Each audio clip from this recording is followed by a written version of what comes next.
desear un feliz día a todos los papás que están aquí presentes. Que el Señor les dé un día lleno de gozo, un día en que cada uno de los padres podamos regocijarnos de haber recibido esa herencia de parte de nuestro Dios, los hijos. Porque ahora ya no quieren ser papás. Hay muchas personas que ya no quieren ni siquiera ser papás, pero nosotros le damos gracias a Dios por nuestros hijos. Es un gusto, es un privilegio, queridos hermanos, el volver a verlos, el poder estar aquí, y también le doy gracias a Dios por ello.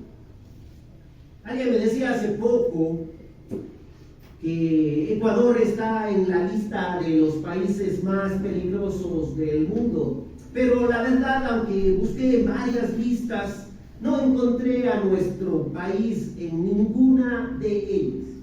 Lamentablemente, en una lista sí encontré a un país latinoamericano y es Venezuela en el puesto 19.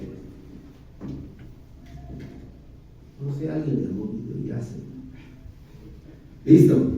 Pero no estaba nuestro país Ecuador. Claro está, a diario nosotros escuchamos sobre sicariatos, robos, secuestros, y en nuestra propia ciudad hace unos pocos días atrás hasta se filmó un sicariato. En el video se puede observar a dos hombres llegar en una moto. El uno de ellos se baja apresuradamente, dispara varios tiros contra una persona y en carrera sube a la moto y huyen nuevamente del lugar los dos. Pero ¿por qué hacemos mención de todos estos hechos? Pues ese es el actuar delictivo.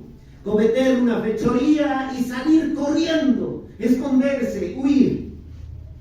Sin embargo, cuando nosotros llegamos al capítulo 18 del Evangelio de Juan, no vemos al Señor Jesucristo huyendo como un delincuente, sino más bien a un valiente hombre que camina al encuentro de sus captores y les pregunta: ¿a quién buscáis? Y cuando ellos responden a Jesús Nazareno, nuestro Señor dice: yo soy. Y claro que el santo nombre de Dios hace que ellos caigan a tierra. Pues no le queda a ningún hombre, o cualquier hombre actuaría de igual manera, experimentando el temor ante la deidad, ante Dios mismo. Pero observe, Jesús nunca huyó de aquel lugar. No sucedió aquello, hermanos.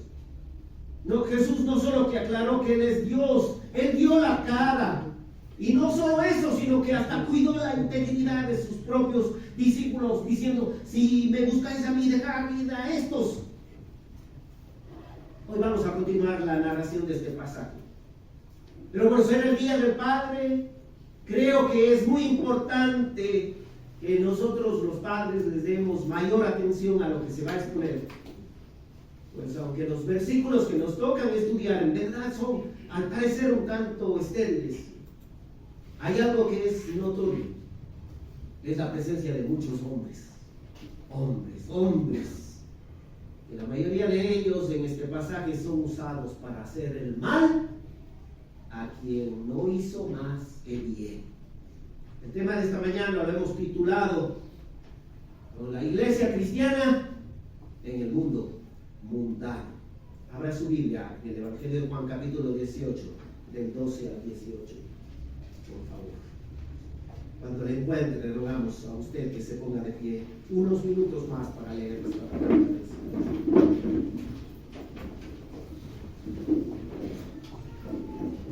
Muy bien. Evangelio de Juan, capítulo 18. Vamos a leer desde los versículos 12 al 18, mis queridos hermanos y amigos. Muy bien. Evangelio de Juan, capítulo 18, del 12 al 18.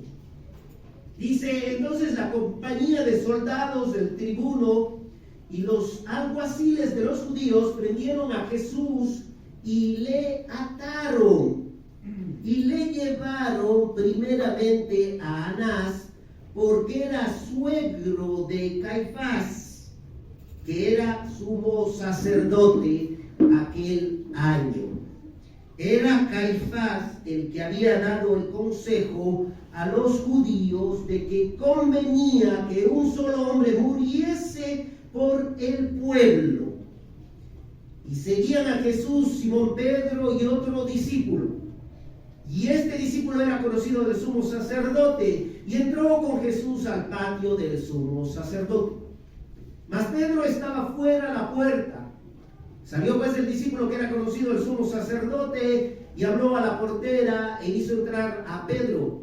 Entonces la criada portera dijo a Pedro: ¿no eres tú también de los discípulos de este hombre? Dijo él: no lo soy. Y estaban en pie los siervos y los alguaciles que habían encendido un fuego, porque hacía frío y se calentaban, y también con ellos estaba Pedro en pie calentándose. Señor Padre, tú eres nuestro Señor y eres el Padre de muchos de los que estamos aquí presentes, como no quisiera decir de todos. Y te bendecimos tu santo nombre esta mañana. Queremos y esperamos que sí tengas un feliz día. Un feliz día con corazones humillados, con corazones que en verdad viven arrepentimiento, dolor, cuando no escuchamos tu consejo. No dejes corazones sin quebrantar, Señor, porque tu palabra dice que cada día, todos los días, deberíamos confesar nuestros pecados. Y tú, siendo fiel y justo, nos perdonarás de toda manera. En el nombre de Jesús habla, Santo Espíritu de Dios. Amén. Tomen asiento, queridos hermanos. No se puede pasar por alto la cantidad de personas que Juan describe salieron a prender a Jesús.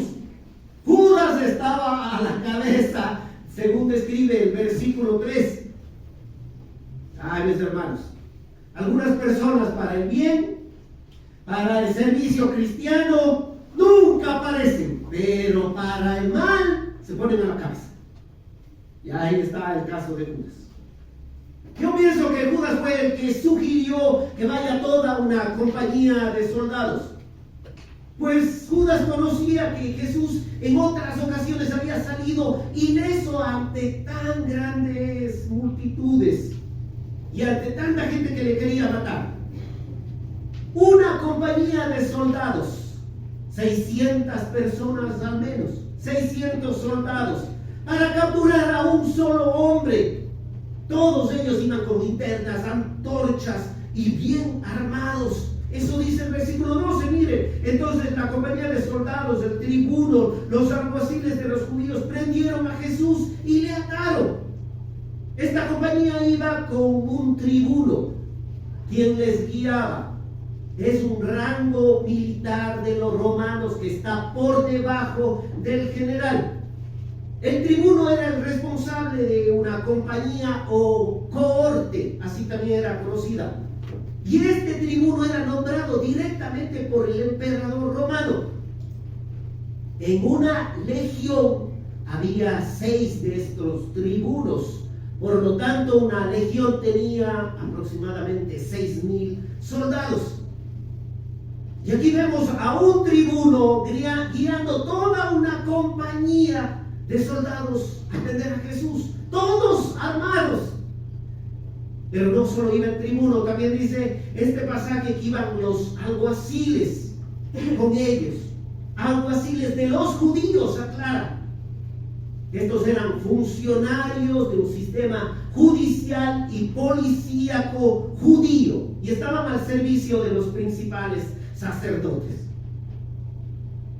¿Sabe qué es interesante observar? No es la primera vez que los sacerdotes judíos enviaron alguaciles a prender a Jesús. Vimos ya en el Evangelio de Juan capítulo 7 que en otra ocasión ya enviaron alguaciles a prender a Jesús. Y Juan relata que estos hombres regresaron sin Jesús. Y cuando les preguntaron los alguaciles, ¿por qué no lo trajeron? Ellos respondieron, jamás hombre alguno ha hablado como este hombre. Insisto yo, por ese motivo motivo creo yo que Judas, con fuerte influencia satánica desde luego, fue con tanta gente, con antorchas, linternas, armas. Temía que Jesús se le escapara, o que al oír a Jesús se queden todos asombrados y no le capturen. Mis queridos amigos y hermanos, no podemos dejar de lado al mirar este pasaje la lógica, el sentido común, la razón. Nuestro Señor Jesucristo, sí, muchos de nosotros que estamos aquí le llamamos Señor, le llamamos Salvador, le llamamos Amo. No era cualquier hombre como algunas personas le quieren hacer ver. Jesús era y es muy especial. Y Juan, hasta en los acontecimientos de su captura, lo exalta. Hasta cuando le capturaron lo exalta. Juan lo muestra de esa manera. Jesús era especial. ¿Y sabe qué? Jesús causaba temor aún ante los mismos incrédulos. Sí, la gente le temía. La gente temía a Jesús, temía su poder. Y aunque en esta ocasión, y solamente en esta ocasión, y para que se cumpla el plan de Dios de capturarlo, Jesús no era un delincuente. De esos que cuando le están yendo a capturar huyen. O cuando están ante las cámaras bajan la cabeza. O se cubren con cualquier ropa su rostro. Jesús causaba reverencia hasta de la misma gente mundana. Por favor, no sea incrédulo ya, sea creyente. Queridos varones, papás, miremos a Jesús esta mañana. Está bien, lo miramos a Jesús en su misericordia, lo miramos en su amor, lo miramos en su infinita gracia que tiene para con nosotros, pero también miremosle con temor y temblor. Parece que nos pusimos de acuerdo con el hermano Pedro que comentaba algo al respecto esta mañana en el tiempo de oración. ¿Sabe qué? Ante la presencia divina, nosotros cuando le veamos a Jesucristo, no vamos a ir y decirle: hola ñañito, ¿cómo estás? Probablemente nuestros pecados hagan que nos postremos y nos cubramos el rostro ante su majestad. No sé si usted se ha dado cuenta que hoy por hoy la humanidad es muy irreverente ante Dios, muy irreverente ante el Señor Jesucristo. Y esto está pasando hasta en la misma iglesia. Ya nadie piense en pasajes como este que está aquí de Jeremías 32:40 en sus pantallas. Un pasaje profético para el futuro. Escuchen lo que dice: y haré con ellos pacto eterno, que no me volveré atrás de hacerles bien. ¿Y qué dice? Y pondré mi temor en el corazón de ellos para que no se aparten de mí. Temor, reverencia, hermanos, que es lo que muchos de nosotros hemos perdido por el Señor. Un pasaje profético, insisto, pero ya el temor al Señor parece que se ha perdido. ¿Saben por qué muchas iglesias hoy en día no están siendo edificadas? Porque no hay temor de Dios. Observen lo que dice el libro de Hechos 9:31 en el Nuevo Testamento. Entonces las iglesias tenían paz por toda Judea, Galilea y Samaria. ¿Y era qué? Andando en el temor del Señor, y se acrecentaban fortalecidas por el Espíritu Santo. ¿Cómo andaban las iglesias? En el temor del Señor, así andaban.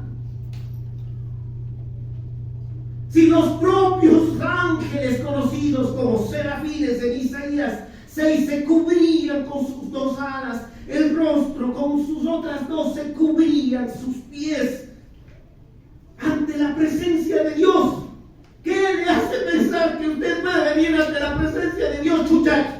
¿Qué les piensa eso? Si sin haber confesado sus pecados, sin arrepentimiento, venimos de mala gana. Algunos ni siquiera hemos orado hoy, esta mañana. No tenemos ni reverencia adorando, estamos contestando el teléfono, escribiendo mensajes. Y pasamos todo el culto con cara de aburridos.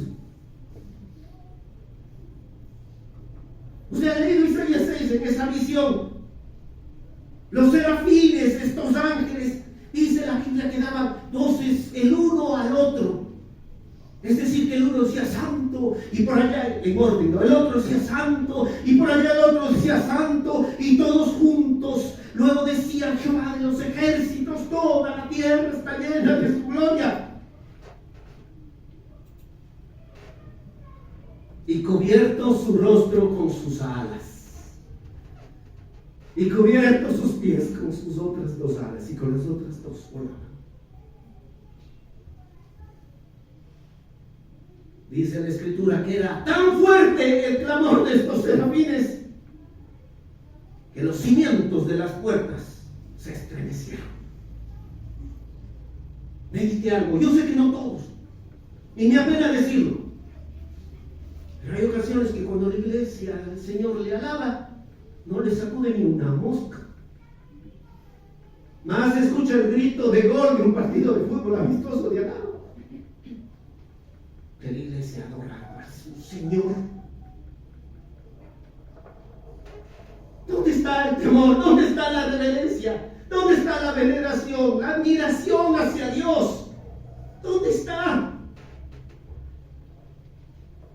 Usted ha revisado que en el Antiguo Testamento, para que el sumo sacerdote entre a la presencia de Dios, se preparaba muchos días. Luego él mismo tenía que hacer un sacrificio por él, y entraba con temor ante la presencia de Dios para sacrificar por todo el pueblo.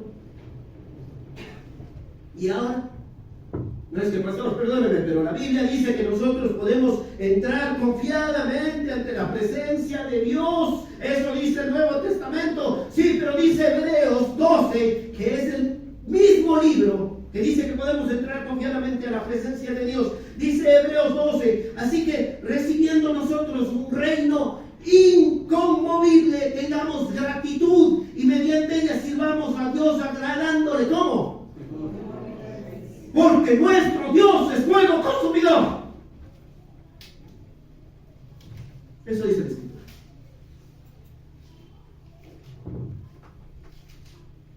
Y sí, es verdad, el apóstol Pablo dice que podemos clamar en el Espíritu y decir: Abba, Padre. Pero ¿sabe qué dice también el apóstol Pablo? Observe 1 Timoteo 6:16 en la pantalla. El único que tiene inmortalidad, que habita en luz inaccesible, a quien ninguno de los hombres ha visto ni puede ver, al cual sea la honra y el imperio sempiterno. Amén. Ese es el Dios que nosotros reverenciamos en verdad.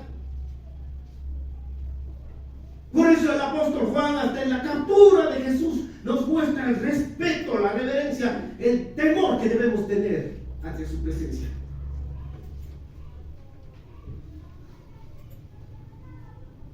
Perdonen ustedes, hermanos, la disrupción quizá de salirme del tema de este texto para tocar un tema y aclarar un poco más. Pero cuán importante es que cuando miremos este pasaje, no pensemos en Jesús como alguien débil que no podía defenderse. Cuando Pedro sacó su espada, Mateo narra que Jesús le dijo: ¿acaso piensas que no puedo ahora orar a mi Padre y que Él no me daría más de 12 legiones de ángeles? Más de 60,000 ángeles. ¿Qué crees que no?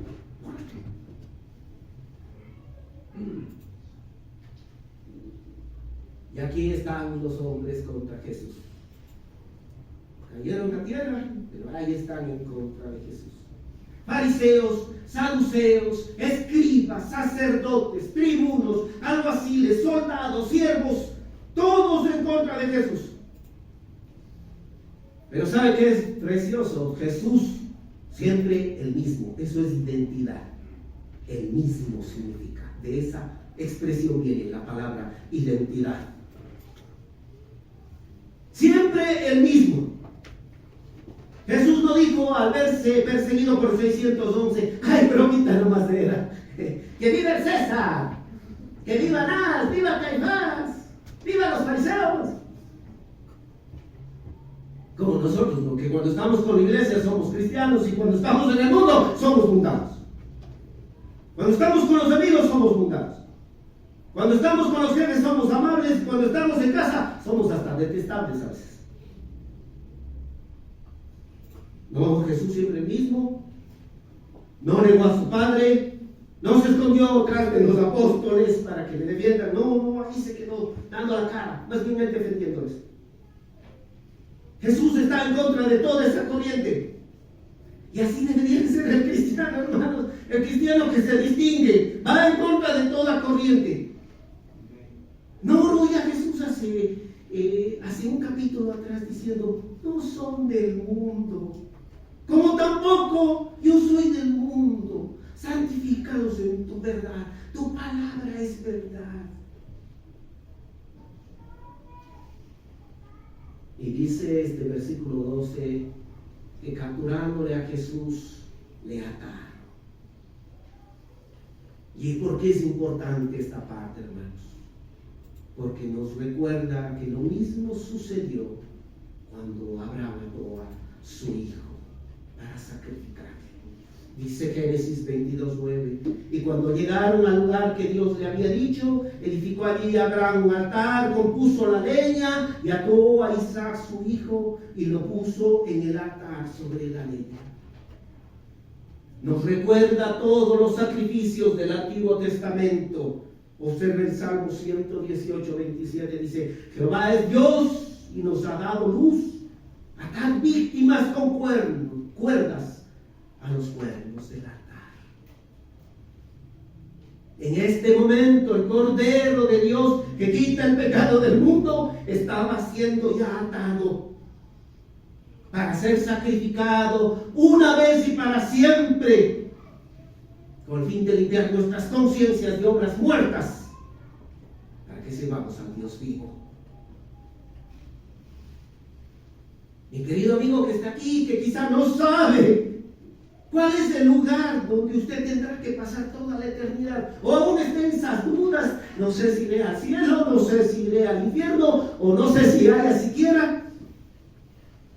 Hoy debería de estar seguro de algo. Jesús es el Cordero de Dios que quita el pecado del mundo. Si usted cree en Él, tiene vida eterna, y si no quiere creer en Él, pues no espere otra cosa que la ira de Dios y la condenación. El que cree en el Hijo tiene vida eterna. El que rehúsa creer en el Hijo, la ira de Dios está sobre él, dice el propio Juan. Y continuamos el pasaje, hermanos. En este momento el apóstol Juan, bajo la inspiración del Espíritu Santo, nos quiere dar a conocer, y es el único que nos cuenta que fue llevado ante Anás. Dice el versículo 13, y llevaron primeramente a Anás porque era suegro de Caifás, que era sumo sacerdote aquel año. Anás, este hombre fue escogido para el oficio de sumo sacerdote por los romanos. Duró en este oficio aproximadamente unos 9 años. Pero como para el pueblo judío el cargo del sumo sacerdote es vitalicio, ellos le seguían considerando como sumo sacerdote. Anás era un hombre muy influyente. Consiguió que tras de él 5 de sus hijos, un nieto y su yerno, Caifás, sean sumos sacerdotes. Por ese motivo Juan y solo relata que lo llevaron primero a él, donde era, ante la presencia de él. Aunque no era el sumo sacerdote ese año, tenía influencia total en las decisiones del Sanedrín, en las decisiones religiosas. Mire usted, las historias que vivimos hoy en día en algunas iglesias con ciertos líderes religiosos no son más sino una copia de lo que ya sucedía en aquellos tiempos. Alfred Edersheim, historiador judío, nos narra que cuando la gente llevaba sus propios animales en el sacrificio del templo, la mayoría de esos animales eran rechazados. ¿Y por qué motivo? Pues así les vendían los animales en el mismo templo a precios exorbitantes. Y Anás recibía una parte de esas ganancias. Dice que Anás también recibía parte de las tasas de cambio de moneda extranjera a moneda judía, que era la única que se recibía para pagar el impuesto al templo. MacArthur dice, era tal su influencia y era tan tristemente célebre Anás, que en los patios externos del templo donde se llevaban a cabo las transacciones, esos patios eran conocidos como el bazar de Anás.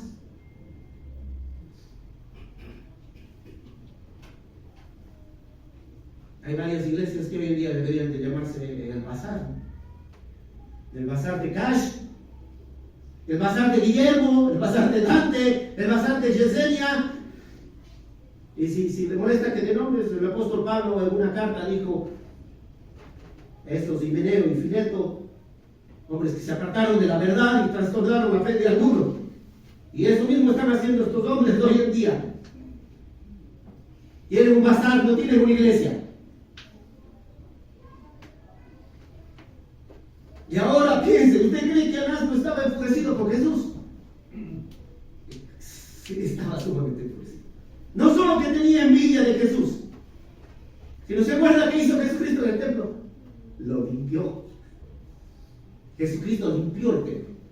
Fue y limpió el templo. Estoy seguro que le hizo perder mucho dinero a Anás. Le hizo caer en el negocio. Y Juan aclara en este pasaje que Anás era suegro de Caifás. Y también aclara que Caifás fue quien había dado consejo de que convenía que solo un hombre muriese por el pueblo, en el verso 14. Era Caifás el que había dado consejo a los judíos de que convenía que un solo hombre muriese por el pueblo. Sí, ese versículo 14 hace referencia al pasaje que ya estudiamos en el pasado, en Juan 11, puede ir en su Biblia mismo, del 41 al 51. Juan 11, del 41 al 51. Que dice: entonces Caifás, uno de ellos, sumo sacerdote aquel año, les dijo: vosotros no sabéis nada, ni pensáis que nos conviene que un hombre muera por el pueblo y no que toda la nación perezca. Y Juan aclara y dice: esto no lo dijo por sí mismo, sino como era sumo sacerdote aquel año, profetizó que Jesús había de morir por la nación. Fue una profecía. Es decir, que cuando Caifás recomendó la muerte de Jesucristo en beneficio de la nación, se dio cuenta que sus palabras fueron profecía. Y le cuento algo más sobre Caifás. Su verdadero nombre era José. Caifás era un sobrenombre. Fue sumo sacerdote igual por decisión romana desde el 18 después de Cristo hasta el 36 después de Cristo. Es decir, que cuando Juan el Bautista inició su ministerio, Caifás ya era sumo sacerdote. Fue en la casa de Caifás que se reunieron los principales sacerdotes, escribas y ancianos para aprender a Jesús. Y dice que con engaños. Mire Mateo 26, 3 y 4. Entonces los principales sacerdotes, los escribas, los ancianos del pueblo, se reunieron en el patio del sumo sacerdote llamado Caifás y tuvieron consejo para aprender con engaño a Jesús y matarlo. Y fue precisamente este Caifás junto a su perverso suegro Anás quienes cuestionaron a Pedro y a Juan sobre la sanidad de un cojo en la puerta del templo en Hechos 4, 5 al 7. Véanlo usted ahí mismo en su Biblia, por favor. Vaya al pasaje en su Biblia. Hechos 4, del 5 al 7. Hechos de los Apóstoles, capítulo 4, versículos del 5 al 7. Dice: aconteció al día siguiente que se reunieron en Jerusalén los gobernantes, los ancianos y los escribas, y el sumo sacerdote Anás y Caifás y Juan Alejandro y todos los que eran de la familia de los sumos sacerdotes, y poniéndoles en medio le preguntaron: ¿con qué potestad o en qué nombre habéis hecho vosotros esto? ¿Se dan cuenta? 19 años de sumo sacerdote. Es decir, que en ocasiones, sin darnos cuenta o estando totalmente conscientes, podemos vivir años de religiosidad y en vez de ser por Cristo, vivir en contra de Cristo. Religiosos. Porque es verdad, hermanos, y también me da pena decirlo, pero algunos de nosotros diciendo que somos cristianos, más bien alejamos a la gente de Cristo que atraerla. Bueno, eso es verdad. Y queridos papitos, lamentablemente algunos de nosotros, en lo que es vivir la vida cristiana, empezamos alejando a nuestras propias familias de Cristo. que tiene oídos por oír, que oiga. Y Juan hace un cambio en su relato y narra que dos de los discípulos seguían a Jesús. Mire, Juan 18, del 15 al 18. Y seguían a Jesús Simón Pedro y otro discípulo. Y este discípulo era conocido del sumo sacerdote. Y entró con Jesús al patio del sumo sacerdote. Mas Pedro estaba fuera a la puerta. Salió pues el discípulo que era conocido del sumo sacerdote y habló a la portera e hizo entrar a Pedro. Entonces la criada portera dijo a Pedro: ¿no eres tú también de los discípulos de este hombre? Dijo él: no lo soy. Y estaban en pie los siervos y los alguaciles que habían encendido un fuego porque hacía frío, como hoy, y se calentaban. Y también con ellos estaba Pedro en pie calentándose. Vemos este pasaje y todos empezamos de una u otra manera a decir: ay, este Pedro, ya le va a negar a Jesucristo. ¡Qué vergüenza, qué horror! No, que muy machito.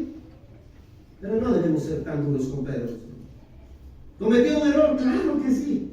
El pastor Randy en 15 días va a dar una exposición más ampliada sobre sus negaciones.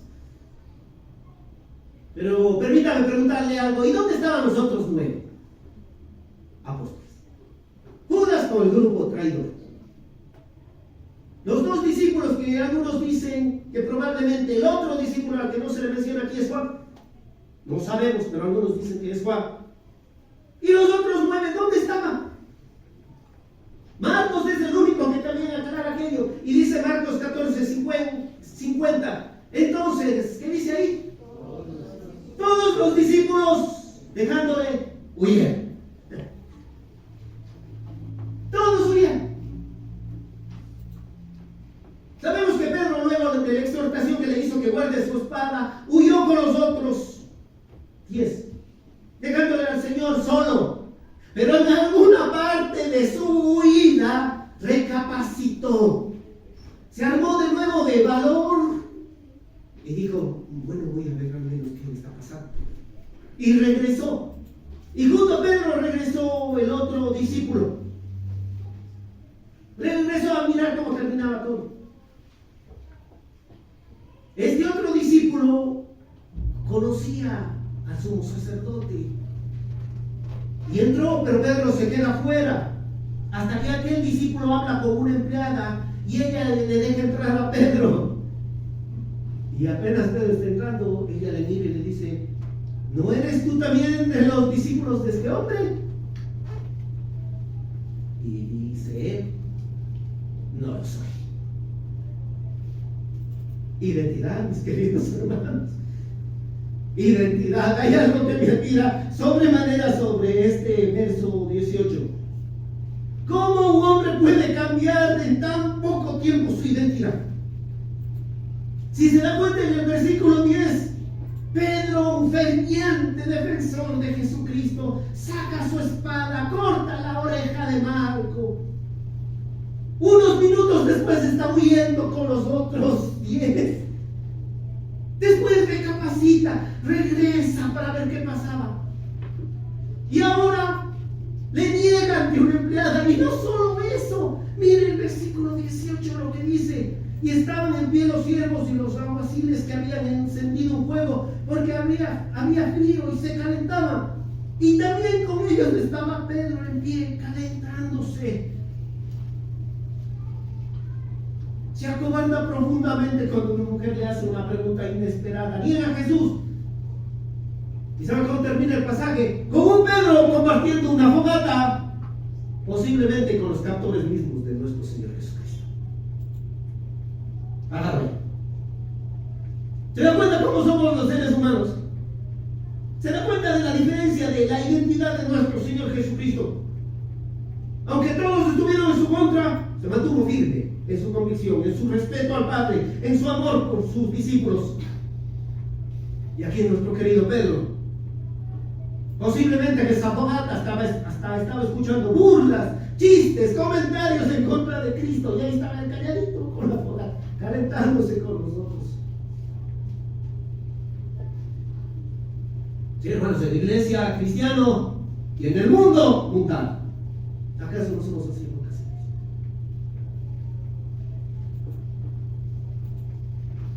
Gracias a Dios, Pedro se arrepintió. Al ver a Cristo, cuando Jesús le miraba en su negación, Pedro lloró, saliendo lloró. Le dolió haber actuado así. Gracias a Dios, Pedro sí dejó que el Espíritu Santo le convenza de su pecado, de su error, de su falla en su identidad. Porque ese mismo Pedro acobardado en este momento, posteriormente diría en Hechos 4, 19 al 20, ahí lo tienen en la pantalla: juzgad si es justo delante de Dios. Y esto lo dijo ante los mismos sumos sacerdotes y ancianos del pueblo: obedeced a vosotros antes que a Dios, porque no podemos dejar de decir lo que hemos visto y oído. Y ahí es la pantalla, mire usted, joven de la pantalla, gracias. No hay, él dice, gracias, perdón entonces, joven de la pantalla. Y en Hechos 5:29 dice: es necesario obedecer a Dios antes que a los hombres nuevamente. Yo le hago una pregunta final para todos los que estamos aquí. Si es verdad, Pedro le negó 3 veces, pero le dolió, lloró, se arrepintió y nunca más volvió a negar a su Señor hasta morir en una cruz. Su identidad fue la de un creyente hasta la muerte. Y usted ya se arrepintió de las veces que ha actuado como un cristiano en la iglesia y como un mundano del mundo. Ya lloró, ya le dolió de las veces que le ha dado la espalda a Jesús. Hoy es un buen día, hermanos. Hoy es un buen día para serlo. Hoy es un buen día para que los padres tomemos una identidad cristiana. Siempre cristiano, siempre creyente, siempre hijo de Dios. Cierre sus ojos.